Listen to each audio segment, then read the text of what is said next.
Now? There we go. Yeah. I was just thinking while we were singing that song a moment ago that I love Wednesday nights. I love Sundays too, but I don't know who started the tradition of meeting on Wednesday evenings, but I'm thankful for it. It's a good shot in the arm in the middle of the week. And I always say to myself, and I say to others as well, that the folks that just choose not to be here for that, I don't know, I guess they just don't know what they're missing, because it is really an encouragement to me. I was also thinking, we were singing that song, When the Roll is Called Up Yonder. I've shared many Billy Bland-isms with y'all throughout the years. Brother Bland was one of my instructors at the Memphis School of Preaching, still an instructor there, and he just has a very unique wit, and he was talking to us one time. I think it might have been a preacher in his work class, or it might have just been another class, but he was talking about gestures, and when you use gestures, you want to make sure you use gestures that are appropriate and that fit what you're talking about. He said you don't want to be like the young preacher who said, when the roll is called up yonder, I'll be there. That makes a difference, doesn't it? We're in Matthew chapter 23. We left off very near the end of the chapter, but I mentioned to you that I wanted to come back to this statement in verse 35. Jesus is sort of winding down this scathing rebuke of the scribes and the Pharisees, and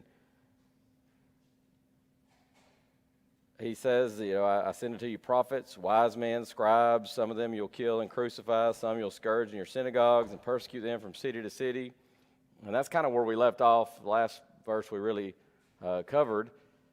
And that certainly was the case. And Jesus even told his apostles, John 16, verse 2, he said, the time is coming when he that killeth you will think that he's doing God service. Of course, you see that in the case of Saul before his conversion. He actually killed Christians. And, of course, he held the garments when they stoned Stephen. But there were those who certainly fit the bill of what Jesus describes here. But he says that upon you may come all the righteous blood shed upon the earth, from the blood of righteous Abel unto the blood of Zacharias, son of Barachias, whom you slew between the temple and the altar. The persecution of the righteous began, of course, with Cain killing Abel. That's the first murder. It also would be the case of the first persecution of one who is righteous by one who is choosing not to follow God. But who is this Zacharias, the son of Barachias, that was killed by the Jews between the temple and the altar? And I don't even know if I had time to give you the options here, but basically we don't know 100% for sure. It may be an event that is not recorded in the Bible. That's a possibility. I don't think that's the most likely possibility, because Jesus seems to assume here that it was known to those to whom he's speaking. And if it was known to them, it would have been known to them how? It would have been known through the scriptures, right? So it does seem that I just don't think that's the most likely scenario. It could possibly refer to the Zechariah who wrote the book of Zechariah, Zechariah the prophet. We don't have any record of his perishing, being killed in that way. Maybe that's how it happened, and that's what he's talking about, but how he actually died is not passed along to us in Scripture. For instance, Isaiah, is it Isaiah I'm thinking of? Yeah, I think it was Isaiah that there's a tradition that says he was sawn in two, and that's how he was killed. Now, that's not recorded in Scripture, and so we take it for what it's worth, being a tradition, but that is a tradition that's been passed down. Again, I don't know. That doesn't seem to me to be the most likely option. I think probably it's a reference to 2 Chronicles 24, 20 through 22.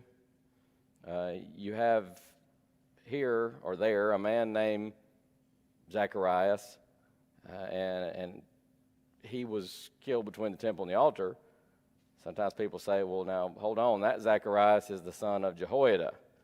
And just as a reminder, if you don't remember exactly what happened in that passage, that's in the context where Athaliah destroyed all the royal seed, and she thought she had killed them all, but Joash was whisked away and hidden for several years, and at the young age of 7 years old, we often think about Josiah when we think about boy kings, but Joash was made king at age 7. Now, he has Jehoiada, the priest, who is basically ruling for him at that age, obviously a 7-year-old, and I don't have any doubts that Josiah had someone helping him as well. But Jehoiada, the priest, he presents to some of the faithful there, says, hey, look, the king, here he is. He's been hidden all these years. Athaliah has usurped the throne. It's time we crown the king and we deal with the usurper. Athaliah comes into the temple when some of this is going on, and ironically, she shouts treason, which is, oh, the irony, right? Because she had committed treason herself. She killed her very family, not to mention killing the royal seed. But she shouts treason. They end up killing her. Joash begins to reign with Jehoiada's help. And all the days of Jehoiada, Joash was a good king, faithful. For whatever reason, whatever happens, Joash, after the death of Jehoiada, turns away from God.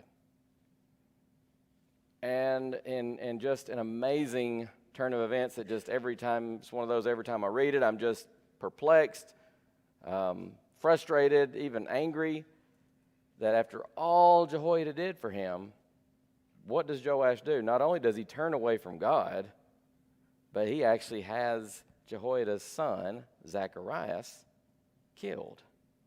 You talk about the height of ingratitude.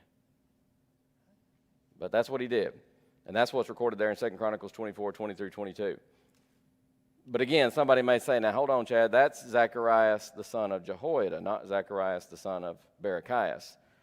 Well, scholars have pointed out that the names Barachias and Jehoiada have the same, or at least very similar, meanings. And so some scholars have speculated it might very well be like Matthew, who had another name, which was Levi. Paul, who also went by Saul. And sometimes people say his name was changed after he became a Christian. His name wasn't changed. His name was always Saul and Paul.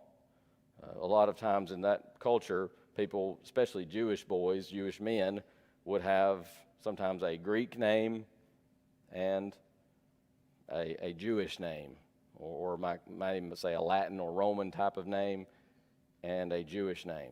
So that was not uncommon. So it may very well be that Jehoiada, Barachias, same person, just going by a different name, and that's what Jesus is referring to here. I think that makes the most sense to me. Now, can I take a strong stand on that and say that's what it is, and if somebody else thinks differently, I'm sorry, you're just wrong? No, I can't go that far, but I think that one makes the most sense. But sometimes people read this and they say, well, what's that talking about? That's about the best we could do. It could be something that's just simply not recorded in Scripture. It may be talking about the death of Zechariah the prophet, who wrote the book of Zechariah. That's not recorded, his death not being recorded in Scripture. Or it may be a reference to 2 Chronicles 24, 20 through 22, which I think the third option is the most likely.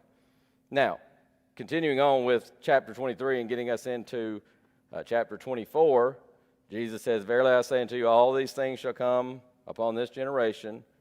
And then there's this lament. And it's in, I believe it's in Luke's account, that Jesus is said to be weeping over the city. Remember, Jesus is 100% deity, was 100% deity walking on this earth, but he was also 100% human. And as such, he had human emotion. And he is, and of course, even God in spirit form has emotion. There's rejoicing in heaven when a sinner repents. And by the way, the text there in Luke 15 says there's rejoicing in the presence of the angels. Sometimes we say, oh, the angels are rejoicing. Well, I don't have any doubt the angels are rejoicing as well. But there's rejoicing, it says, in at least one of those parables that Jesus gives in Luke 15, in the presence of the angels. Well, you know who's rejoicing if it's in the presence of the angels and it's in heaven? That's God. That's deity who's doing the rejoicing. And so the Holy Spirit can be grieved. Paul says, grieve not the Holy Spirit, and on and on we could go. So God has emotion, and that's part of what it means for humans to be created in the image of God. Part of that is the Spirit that lives on even beyond death, and part of that would be emotions. Jesus is weeping here. O Jerusalem, Jerusalem, thou that killest the prophets, stonest them which are sent unto thee. How often would I have gathered thy children together, even as a hen gathereth her chickens under her wings, and ye would not. Anybody got a New King James? What's the New King James got there at the end of that verse? You were not willing, I'm guessing. You were not willing. That's the idea. We might word that more like you were not willing. You would not. You refused. Why? Well, because they didn't want to. And so he says, I sent you prophets. I sent people to try to turn you back to God, trying to help you. It's like trying to, here's a plane that's going down and somebody's asleep on the plane, and so you go to try to wake him up because you've got a parachute there. We all got a bail here. The plane's going down. And here's a guy, just get off of me. Leave me alone. Can't you see I'm trying to sleep? Well, listen, man, I'm trying to tell you something for your own good. And the guy's just, in this case, it'd be the equivalent of literally he's ready to get up and fight you. And then, again, to carry it out, they actually fought against and, in some cases, killed prophets who were sent to them, trying to help them to do what was right and to get back on the right path. Not only do they refuse, they actually attack the messenger. So he says in verse 38, behold, your house is left unto you desolate. He's already described the state of these leaders. There were some who believed, and we've seen some of those along the way in our study of Matthew. We'll see some more in the book of John. But for the most part, they refused. And for the most part, they didn't believe in Jesus, the anointed of God. The whole Old Testament is about Jesus. It's all pointing to the Christ. And now he's here, and oh, to be alive at such a time as that. Now, that's not taking anything away from right now, because we've already noticed, if you recall, he that is least in the kingdom is greater even than such a one as John, in one sense at least. Among those born of women, Jesus said, there's not arisen a greater prophet than John, but he that is least in the kingdom is greater than he. But to be alive at a time when God in the flesh walks the earth, and can you imagine? You might want to sit down with somebody like that and talk to them. What was it like? Most of these people, they couldn't tell you, or at least they wouldn't describe it how we might think, like, oh, it was so amazing. I watched him do this miracle and that miracle. They say, oh, I didn't believe. Didn't fool me. As if it was some kind of an act, and yet they saw the miracles time and time again. So he says, your house is left unto you desolate. For I say unto you, you shall not see me henceforth, till you shall say, blessed is he that cometh in the name of the Lord. Your house here in verse 38 is not talking about the temple. It's talking about the city of Jerusalem itself, and really we could probably expand that to say the Jewish estate. The Jewish nation at this point, they're very near. Of course, he's leading into a discussion of the destruction of Jerusalem and the end of the Jewish estate in that sense. But he's saying you are very near to filling up that cup of iniquity. Reminds us of, I just went blank, Genesis. I thought I put it in my notes somewhere. I knew I'd forget it. Is it Genesis 15? Where did I put that in my notes somewhere? 15:16, there it is. Genesis 15:16, where God says there that the iniquity of the Amalekites, is not yet full. When it was full, then the Israelites go into the promised land and they begin to destroy these nations. And sometimes people say, oh, you know what? It's like God is racist or something. That's not it at all. This was a judgment. And the Israelites just happened to be God's instrument of judgment. And, of course, they were not above the law, so to speak, because they eventually are going to fall away. The northern kingdom, once they split, the northern kingdom of Israel, God's going to use an instrument of judgment upon them. And that instrument of judgment was the nation of Assyria, led by Sennacherib, their king. Some 100 years or so later, even after watching what happened to the northern kingdom of Israel, Judah, the southern kingdom, they didn't learn, again, refused to learn. And so God uses another instrument of judgment in the form of Babylon and Nebuchadnezzar, the king of Babylon. So these are, throughout time, God uses different nations, sometimes individuals, and Paul's going to get into a big discussion of that in Romans 9 through 11, saying God doesn't owe any individual salvation just because he uses them for some purpose, because he is sovereign. Sometimes people get really off track studying Romans 9 through 11. Honestly, I will tell you, I think Romans is probably the most difficult book of the New Testament in some places. But I don't think Romans 9 through 11, there's some places in there that can be pretty tough. But the overall picture there is pretty easy to discern when you look at the big picture. What he's saying is God uses individuals. God uses nations for his particular sovereign purposes. But he doesn't owe them salvation. Just like Pharaoh. He used Pharaoh. And God's going to get glory through Pharaoh one way or the other. Pharaoh lets Israel go, God is glorified. Wow. Most powerful nation in the world had an entire nation basically of free slave labor, and they just turned them loose. Oh man, they just do that out of the goodness of their hearts? No. The God of heaven, the God, said, let my people go. And Pharaoh says, you know what? I recognize you are the one true God, and so absolutely I must submit to your authority. Now that's not the way it went down, right? But had it gone down that way, you could see that glorifies God, right? But on the other hand, should Pharaoh refuse and say, I don't know your God, and I'm not letting these people go. Get out of here. God says, well, so you've chosen the hard way. But you're still going to let them go, and I'm still going to be glorified in you. And, sometimes God gives us a choice. You can do things the easy way or the hard way.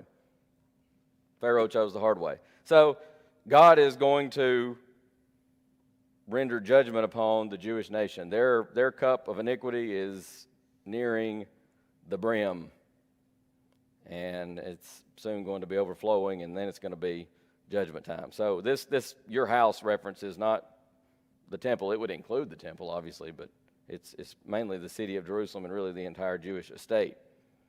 And it's interesting here because Jesus, again, he's God in the flesh, right? He doesn't say, my house. Several times in the Old Testament, God would refer to the temple, and he would even refer to Jerusalem as my people, my city, my house. And here Jesus says, it's your house, and it's desolate. He's no longer going to recognize Jerusalem, the physical, fleshly nation of Israel, as his place, his people. And, of course, today it's spiritual Israel, the church. It's so ironic because, and I think we did mention this kind of just closing out last week, a few days before this, just a few days before, many people were praising Jesus as he rode into Jerusalem. I mean, they're scattering the palm branches and things like that. Hosanna to the King. Blessed is he that cometh in the name of the Lord. And now he says, you'll not see me again until you say, blessed is he that cometh in the name of the Lord. Well, when would they see Jesus again? At a time when he came in the name of the Lord. Is he referring to after he rose from the dead? Is he referring to when he came in his kingdom on Pentecost? Is he referring to when he came in judgment in the destruction of Jerusalem? Is he referring to when he comes again in his second coming to judge all mankind? I don't know. That's a difficult question to answer. It may be a little bit of all of those for different individuals depending on when we live. There may even be some application that we can make for us as far as the coming ultimate day of judgment for those who reject Jesus. But it's hard to say exactly what he is referring to there. But it is interesting that just a few days before, they were saying, "Blessed is he that cometh in the name of the Lord." And now some of those very ones in just a short period of time here are going to be crying out, "Crucify him. Oh, his blood be upon us and upon our children." Yes, sir. Would that be more the common people that were proclaiming him as king versus the elite, and the reason that they took him by night?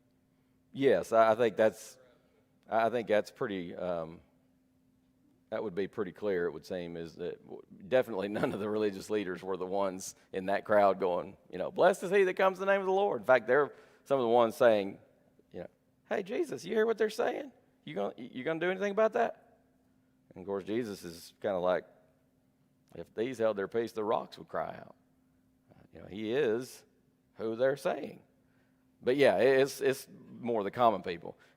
Although it does seem that, and sometimes you look at the crucifixion of Jesus, and we'll get there when we get to that point. But sometimes I think there's kind of mob mentality, and some of them people probably, some of those individuals probably get caught up in that.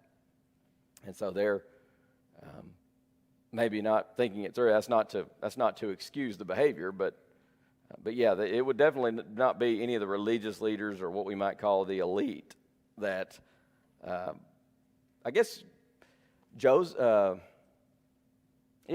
Arimathea and Nicodemus come to mind. So even among them, and there were a few exceptions, I suppose, who did recognize Jesus and believe on Jesus, but far more did not do so. So I think, it'd probably be mostly vast majority common people. So moving into chapter 24, I don't think there's any way without, and we'll give kind of a quick summation of the chapter, but I don't think there's any way we'll get through it tonight with any kind of thoroughness whatsoever. But I do want to at least cover this because chapter 23 kind of leads into it, so it just seems wrong to just stop right there at chapter 23. But in these first three verses, 24, 1 through 3, as we've always done, we'll give a little breakdown of the chapter. And I think I mentioned to you last week, far as we can tell, our experiments have worked well. I appreciate Michael and Brian and kind of helping figure out all the technical stuff on that. But I think whenever I get I've ordered one of these Apple pencils so that I can draw on my iPad with it. And when that comes in, I think we're going to be set up where I can do what we had with the view board, but I don't have to bring the view board in there, and we can actually get it on the screen, and it'll show up for the live stream, and that'll be nice. And so I can, when I want to put a little outline like this up or whatever, it's just very simple to do, and we can even write on that and mark on it all we want to. But 24, 1 through 3 is this section. You have the disciples asking Jesus about the destruction of the temple and the end of the world. And so Jesus he goes out in verse 1. He departs from the temple. He's been in the temple up to this point. In fact, it seems all the recorded events and teaching from all the way back in chapter 21, verse 23, through the end of chapter,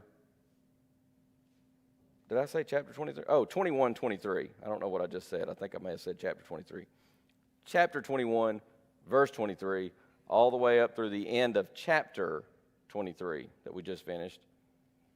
All of that, as far as we can tell, took place in the temple. Jesus leaves the temple here in verse 1 of chapter 24, and there is no record of Jesus ever returning to the temple while he was on this earth. So he leaves the temple physically, and we could also say, in a sense, very real sense, figuratively, he leaves the temple. They have continually refused God's anointed, and so he says, your house is left unto you desolate, and then he turns and he walks out.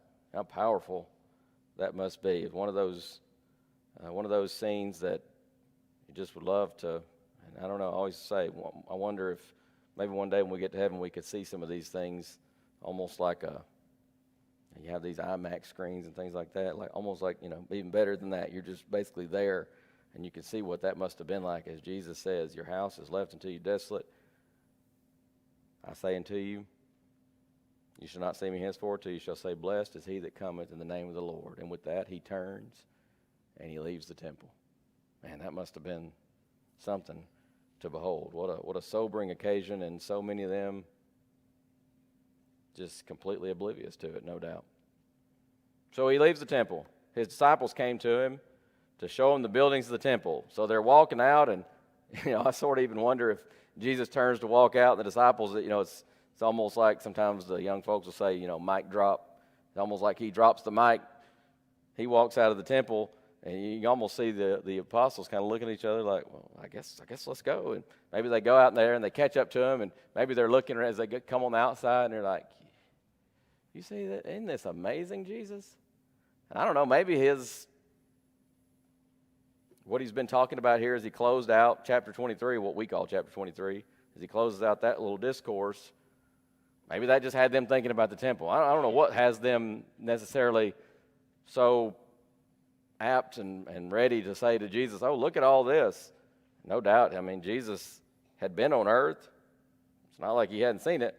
But they're pointing out to him these buildings of the temple, and no doubt how magnificent it is. And it was a magnificent temple, make no mistake. But Jesus says, see you not all these things? You see this, guys?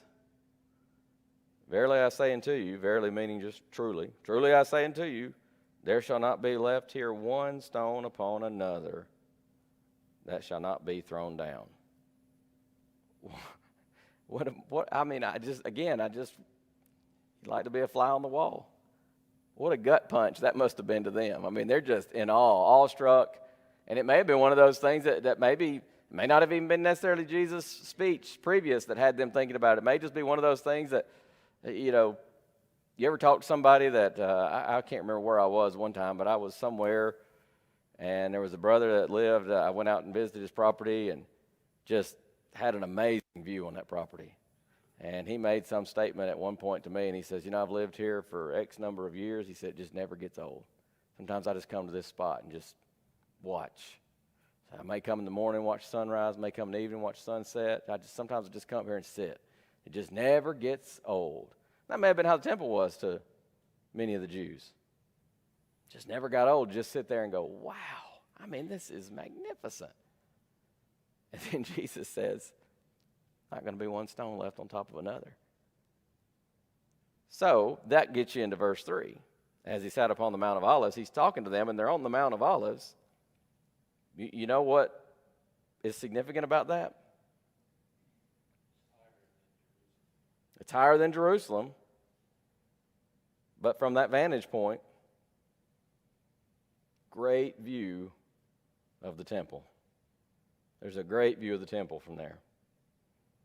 So Jesus is going to begin to talk to them about the destruction of Jerusalem and the destruction of the temple, as they can just sit there and see the temple standing in all its glory. So he sat upon the Mount of Olives. I don't know if he was already there when they asked him, or when they pointed out how magnificent the temple was. Maybe that's part of what happened, is as they get up on the Mount of Olives and they just kind of take in that view and just again sort of shake their head. Isn't that something, Jesus? Isn't that gorgeous? Maybe that's it. Maybe that happened before they got to the Mount of Olives, and they're all sort of like mulling over what he had just said about not one stone left upon another. But finally, verse 3, they come to him privately. In Mark's account, it's Peter, Andrew, James, and John. And so they come to him privately, and they say, you can just almost hear him. So tell us, when's this going to happen? And what's going to be the sign coming? The end of the world. Man, people get crazy with verse 3 and really this entire chapter. And sometimes people say they're asking one question. Sometimes people say, no, they're asking two questions. Sometimes people say, no, it's three questions. I can give you my take here. I think, and I think it's pretty obvious from the text, the disciples, they're asking one question. Jesus, on the other hand, answers two different questions. Why do I say they're asking one question? What would make us say that?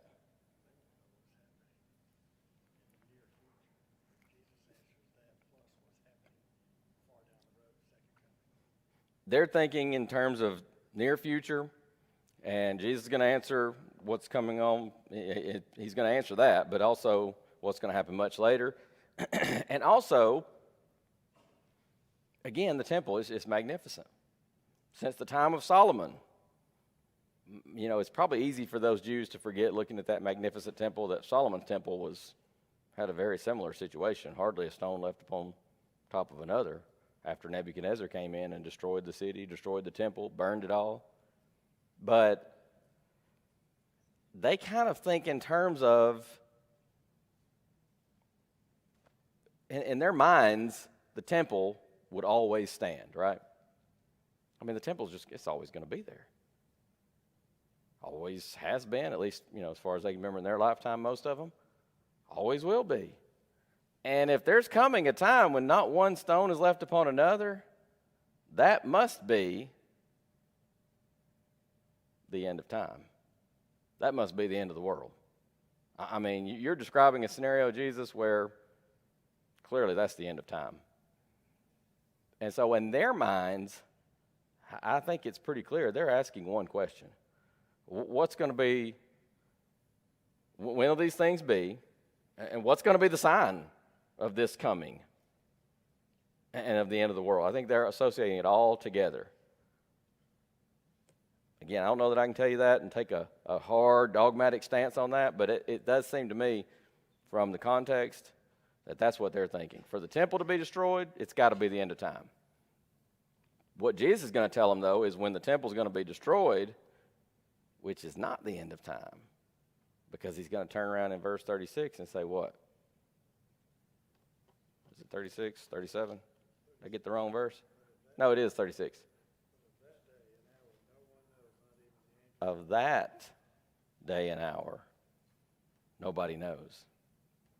Now listen to me carefully, because, again, we're going to run out of time, but you have to understand here, Jesus is dealing with two topics in this chapter. Sometimes people read this chapter and they want to apply everything to the end of time. Jesus is very clearly dealing with two different things here. One being the destruction of Jerusalem, which happened, of course, in AD 70. The other being his second coming in the end of time. And that shift is so marked in verse 36. And in fact, it's interesting because I'd have to go back and find the source.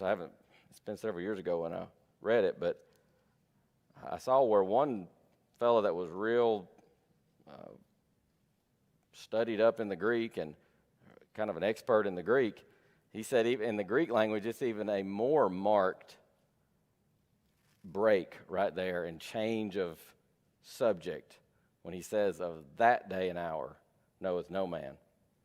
But bottom line is, you don't have to be some kind of a Greek expert to see it. You can see it right there in the English, and it's in all the verses previous and in all the verses after verse 36 that you see it. And of course, 35 is also key to go with it, because he says, heaven and earth shall pass away, but my words shall not pass away. And even back to verse 34, verily I say unto you, this generation shall not pass till all these things be fulfilled. This generation won't pass till these things be fulfilled. What things? The destruction of Jerusalem in AD 70. That's talking about the end of time in those previous verses. Got some old people walking around somewhere, because he says that generation won't pass until those things were fulfilled. So that's verses 1 through 3. When you get into 4 through 28, to continue kind of this real concise outline of the chapter, you have Jesus giving events that are going to happen before and signs that are pointing to the destruction of Jerusalem. When you get to 29 through 35, you have some special language Jesus uses to describe the end of the Jewish nation. You might call that apocalyptic language that you see many times in the Old Testament. 36 through 44, verses 36 through 44, Jesus is going to point out here that no one knows when the Son of Man will come. No one knows when the second coming is going to be.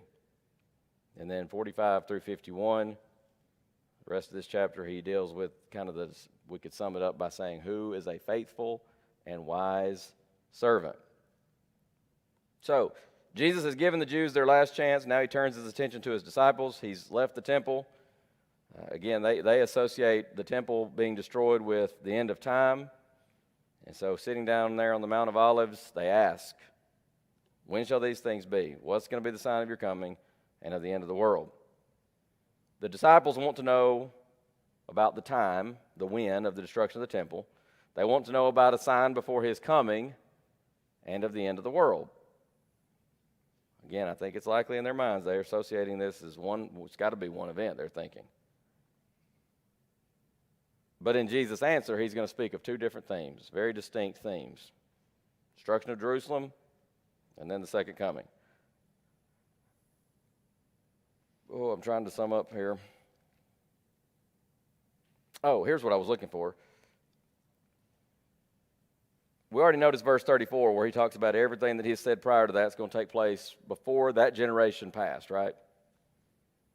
In those verses before verse 34, Jesus talks about definite events, right? He makes note that there will be false Christs, there will be wars, earthquakes, famines, persecutions. In that section, before verse 34, he talks about days. That's plural, right? Days. Notice it in verse 19.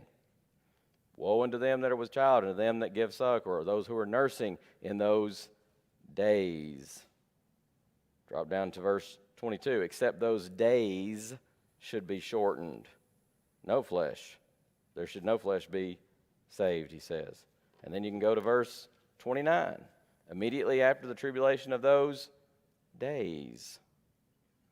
So he uses plural there. Now, beginning in verse 36, which is where he starts to talk about the second coming, he says very plainly, nobody knows when his coming is going to be. He says that there in verse 36, of that day and hour knoweth no man. Verse 42, watch therefore, for you know not what hour your Lord doth come. Verse 44, be ye also ready, for in such an hour as you think not, the Son of Man cometh. Verse 40, no, it's not verse 40. What was I looking at? You can even go into chapter 25, verse 13, where he's still continuing this theme of the second coming and the judgment. Watch therefore, for you know neither the day nor the hour wherein the Son of Man cometh. So he says plainly, nobody knows when his second coming is going to be. Verse 50 is what I was trying to say. I got a typo on my notes. I had 40 there. The Lord of that servant shall come in a day when he looketh not for him, and in an hour that he is not aware of. Make a correction there. In this section, he also says that his coming will not be until after the passing of a period of time. But here's the thing I want to point out, contrasting with leading up to verse 34.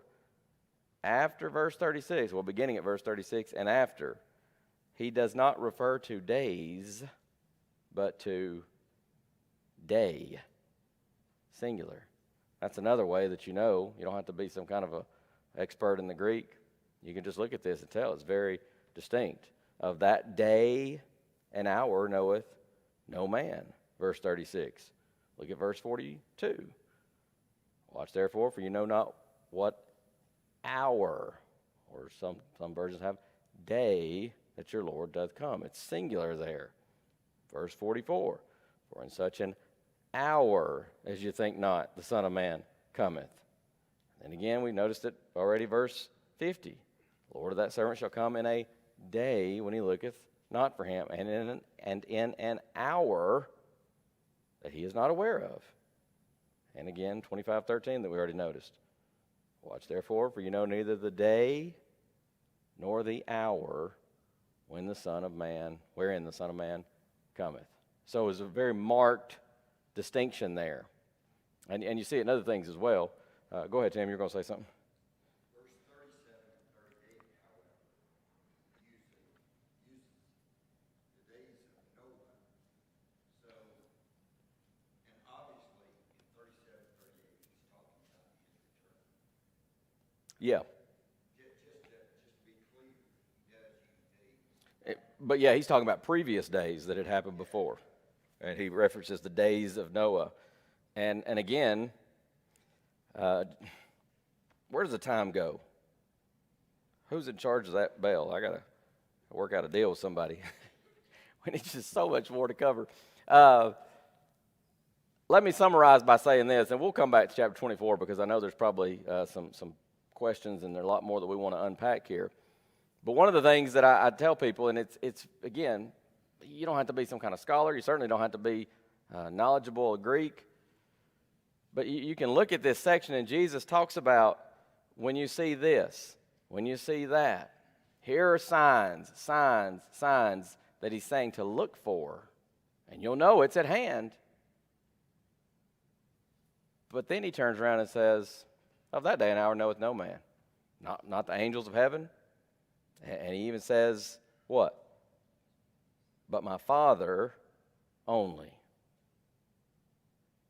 So if this is all talking about the second coming, as some people teach that it is, and usually that's coming from a premillennial point of view, this idea that Jesus is going to come back to earth and establish an earthly kingdom. It's a misunderstanding about the kingdom being spiritual, not earthly. If Jesus wanted to establish an earthly kingdom, could anybody have dared even hinted toward stopping that? He made it pretty clear to Pilate, didn't he? If my kingdom were this world, then would my servants fight that I should not be delivered to the Jews? And, Jesus, if he wanted to be snarky, could have said, and P.S., we would win because I'm God. But his kingdom was not of this world, and that's what he says, John 18:36. But if this is all talking about the second coming, you have Jesus saying, well, let me just tell you, there are all these signs that you need to look for. All right, y'all got that? Yes, sir. Okay, so everybody got that, all these signs? Yes, sir. By the way, there are no signs. There's no way to know. I mean, that would be ridiculous, folks. And so I've heard people over the years, again, it's usually somebody coming from that premillennial standpoint, and they want to say that everything here, and man, every time there's a war starting, it was just recently, Russia just up and invades Ukraine, and that's been going on, and people started talking about it. Here we go. Signs of the end, just like Jesus said. Jesus was not talking about the end when he talked about wars and rumors of wars. Listen, there have been wars and rumors of war almost as long as mankind has been on earth. He was talking about that in a specific context. So you have to remember when you're studying this chapter, everything up to verse 34 is referring to, really through verse 34, and we could probably even say through 35. 35 would apply to all of the sections because he says, heaven and earth will pass away, but my words are not going to pass away. But up through 34, it's all pertaining to the destruction of Jerusalem. And again, as we'll point out later when we study this a little bit more in depth, history tells us there's no historical record of any Christian who perished in the destruction of Jerusalem. And I'll give you one more little tidbit. I know we're running out of time, and I'm sure I'll hit this again and forget that I've already told you, but I just think it's pretty awesome, and I want to tell you this. Jesus says, if the Lord had not cut short the days, there should no flesh be saved. And one of the signs that he says was the abomination of desolation. You put that together, Luke 21, it's the Roman armies surrounding Jerusalem. And so he says, get out. Well, how on earth even could Christians be saved? They see the Roman armies and they say, okay, just what Jesus warned us about, we got to get out of Dodge. But how do you get out when you're surrounded by the Roman armies? The historian, the Jewish historian I might add, who was not a believer in Jesus, he records that the Roman armies surrounded Jerusalem, and for some reason, nobody knows to this day. I think I know. But for some unknown reason, they pulled back. And all the Christians fled. And then they reassembled, reconvened, and they laid siege to the city and eventually destroyed it. And I mean utterly destroyed it to the tune of 1.1 million Jews, according to Josephus' account, dying in the destruction of Jerusalem. But no Christians. Why? Because they listened to Jesus and the signs and the warnings. All right. Thank y'all very much. Jacob is telling the kids to come in, so he's telling me I'm done, I think. Thank y'all. I appreciate it. Summer series begins next week, so we'll take up our parable, as they say, Lord willing, in the fall. Looking forward to our summer series.